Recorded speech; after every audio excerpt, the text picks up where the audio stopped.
First in segment monoshock, আরাম নাকি প্রাণনাশের ঝুঁকি?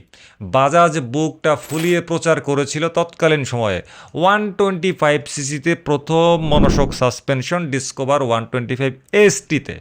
কিন্তু তারা যেটা বলেনি সেটা হলো এর ত্রুটিপূর্ণ জিওমেট্রি।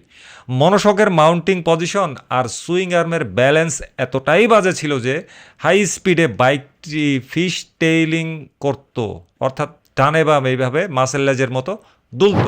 সুইং আর্মের যে বুশগুলো ছিল সেগুলো কয়েক মাসেই ক্ষয় হয়ে যেত। এর ফলে পেছনের চাকা তার অ্যালাইনমেন্ট হারিয়ে ফেলতো। যে ফিচারটি হওয়ার কথা ছিল আরামদায়ক, ভুল ইঞ্জিনিয়ারিংয়ের কারণে সেটি হয়ে দাঁড়ালো রাইডারের জন্য বড় ধরনের সেফটি রিস্ক। ভুল জিওমেট্রিতে প্রিমিয়াম ফিচার যোগ করা মানে হলো তাসের ঘরে রাজপ্রাসাদ বানানোর চেষ্টা, যা ভেঙে পড়তে কিন্তু সময় লাগে না।